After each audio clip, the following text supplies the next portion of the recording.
Daylight has found me here again. You can ask me anything but where I've been. The things that used to matter seem so small when you're looking for a soft place to fall. Well, I mean, you have to go back at the bigger picture initially. Horses developed in North America, and then somewhere between 7,500 and 13,000 years ago, they went extinct on the North American continent. So everything that is here running ferally now, out in the wild, but they're not really wild because some are descendants of the horses that came with the Spaniards. After World War II, with mechanization growing, a lot of folks just turned their horses loose and they could afford to buy a tractor instead of farming with the horses. Wild Horse and Burro Act, and it's often referred to as the Wild Horse Annie Act, because there was one individual in a group that supported her that just kept hammering and hammering and hammering on the federal officials to get something done. They were rounding up entire herds, sending them to the packing houses. If you think about what entertainment was back in the 70s, it was still the John Wayne days, and Western movies were big, and half of what was on TV were Western programs. So people got caught up in the horses, the image of the Wild West and the spirit of the West living through the feral horse population. So that's what stimulated this whole act, and then Congress hammered out the details, and basically Bureau of Land Management and Forest Service got properties that were either management areas for the Forest Service or documented wild horse herds. They went through in '71 and surveyed the entire country looking for feral or wild horse populations, and if they weren't in place then they don't count now as far as the federal government is concerned. Relying on roundups only, which is what we've historically done up until the 90s, is a failed strategy. And that's not opinion, that's actually based on numbers and data. The Bureau of Land Management issued a report last year where they talked about the hundreds of thousands of horses that they've removed from public lands since the legislation passed in 1971 protecting wild horses from being sold for slaughter en masse. And we have far more wild horses on land today than we had when they started large roundups. So our perspective at the sanctuary is our first choice is for wild horses to be free in numbers that are healthy and sustainable for them and wildlife and wildlands, and whatever human uses might factor in there. Sadly, because of habitat loss, human encroachment, human activities, that's not always possible in certain places. And so in that sense, rounding up horses and relocating them can be a strategy that's useful. This problem is so complex now and is so large, no one strategy will serve as the answer. So when it comes to the responsibility of the horses, it depends on who's on that land at that time. So like for instance, on this 20,000 acres, that's my responsibility, and I take it very seriously. On other places, if it's a tribal place, it's that tribe. If it's a rancher, it's a rancher. If it's state, then it's state. If it's federal, it's federal.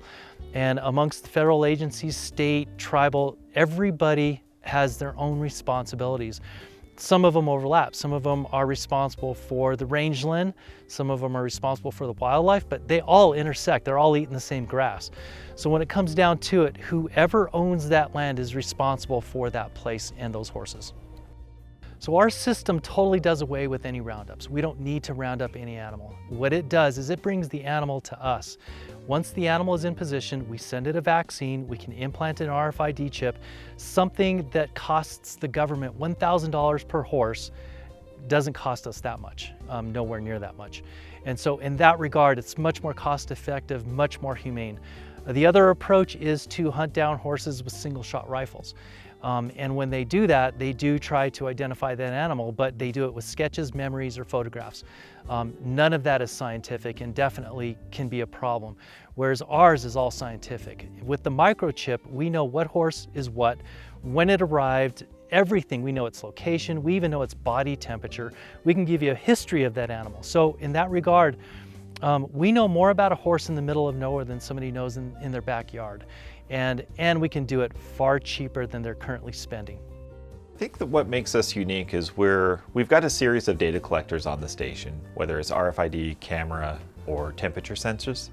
All this data is streamed up to the cloud, allowing us to kind of aggregate the data between multiple stations, and also apply some machine learning and kind of data analysis for the animals. Each horse that we've seen before has been implanted with an RFID, so it now has a unique identifier on there. So we can tell if it visits back to that hub or any of the other hubs, it's identified as a horse that we've seen before. So if a new horse comes up that we haven't seen before, of course there's no RFID, so it kind of shows up as a new animal. So at that time we can inject it with the RFID, so it's now kind of tracked in the system. And then from there, we can inject it with a vaccine or contraceptive. And then when it returns to the station, we'll know if it's due for a booster or kind of follow-up visits after that. None of the vaccines are permanent. When it comes to PZP or Gonacon, both of them are reversible through time. They wear off. Both vaccines have on occasion created permanent sterility, but it's so rare. And in that regard, given the circumstances, I don't think, given the rangeland, that's a bad thing. I think sometimes, particularly your older mares that have been having a birth every year for the last 20 years, she needs a break for the rest of her life. My late partner, Dan Elkins, and I treated the first horses that had ever been treated on a U.S. Forest Service managed territory with PZP in the spring of 2009. So just to be clear, PZP had been used by the Bureau of Land Management. It just had not been used ever by the Forest Service, and the first use was right here in New Mexico on Carson Forest with our own New Mexico Mustangs. So in terms of an ethical, humane, effective immunocontraceptive, PZP meets all the requirements that we would want. It's safe for pregnant mares and it's safe for foals. It is only administered to mares. The Humane Society of America owns the patent for PZP. They've done some good, but they're another political entity that's out there to lobby for the things they believe in, and they think the horses should be left be, but managed in a sane population number. But they control how it's used quite closely. To use either one, you have to be a licensed exterminator, which it's funny that it fell in that group, but they wanted to have some regulation over it. It's chemical use, it's a vaccine, but they didn't know where to put it for regulation. So to use it in New Mexico, three things are required. One, you have to be supported by the local county, city, state agency that would have oversight over the animals, of course, which very few claim. You have to have the operator's license to use it. You have to apply to the state veterinarian's office in New Mexico to get a license to use it. So they have to get the applicator's license. They have to go to the reproductive center up in Montana, who's done most of the research with PZP, and go through a training course, how to handle the vaccine, where it's safe to put it in the animals, how to deal with it, things to worry about, concerns, and they have to have their certificate of training. Then they can come to me. In general, there is not a lot of sort of cross-collaborative, interagency work being done to manage these wild horses. I mean, we have federal wild horses and state wild horses that are managed by completely different jurisdictions. We'll see occasions where a federal agency will take the lead in rounding up non-federally protected wild horses off of those federal lands and then they get transferred to the state livestock board. Sometimes it's not clear what outcomes those horses see, whether they're taken up by some of our horse rescues across the state, or sometimes they're just sold at auction and we don't know where they end up. But there isn't a lot of institutional collaboration when it comes to dealing with managing and protecting wild horses in our state. And that's actually something that we really need and something that our organization fights for. There was a state law that was passed in the mid-2000s that at least sought to provide some protections perhaps for wild horses that don't have the federal protections.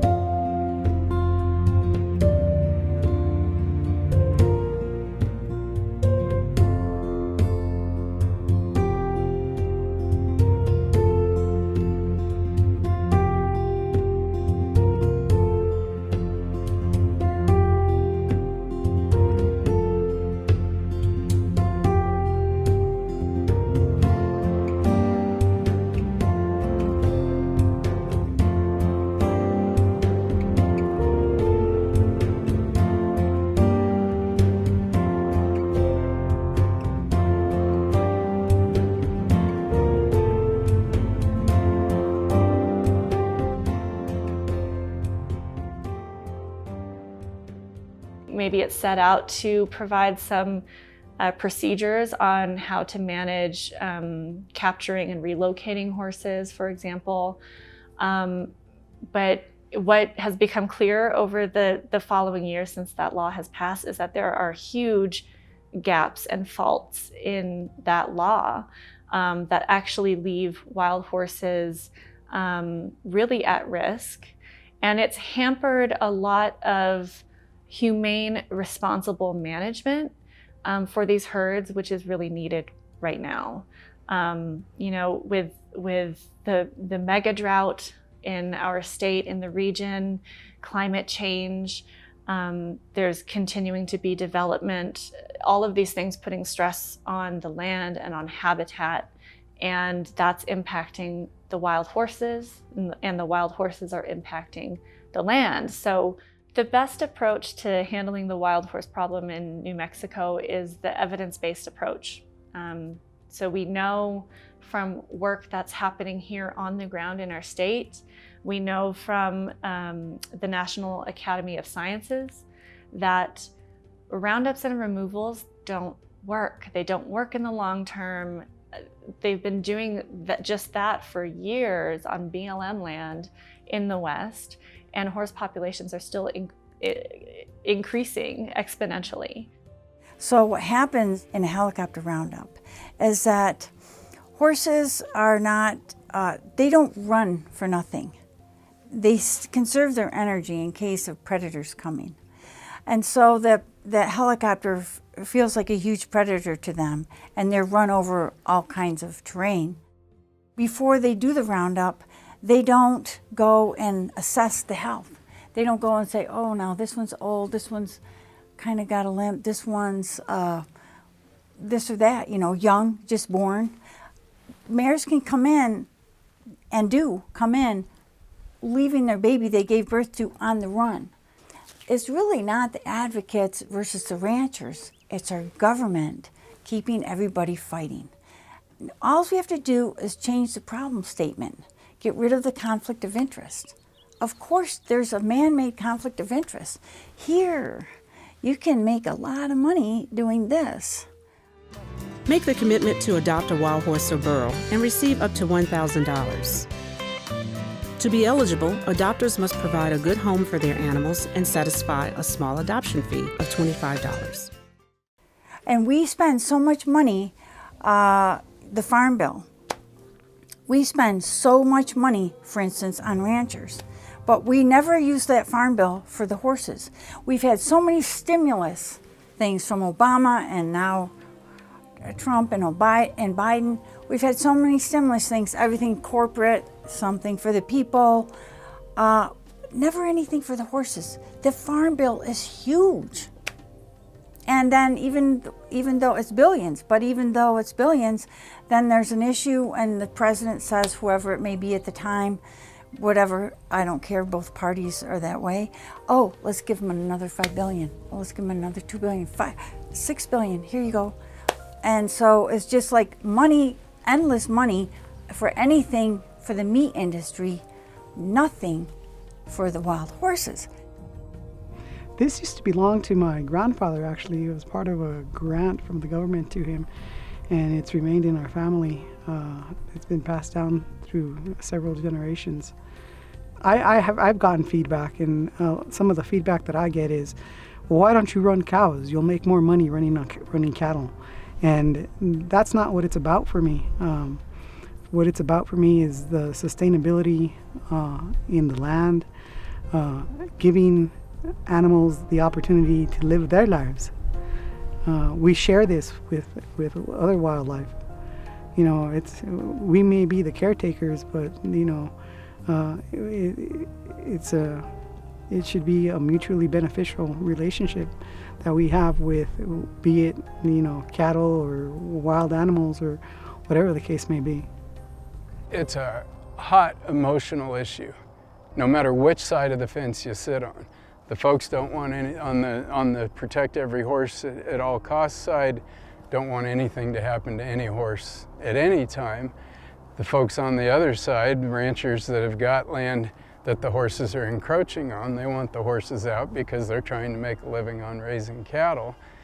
There's some groups a little more moderate in between and are willing to reach out across the aisle to work together to come up with situations that will be helpful to the existing horse populations and be able to maintain them in a safe and healthy manner.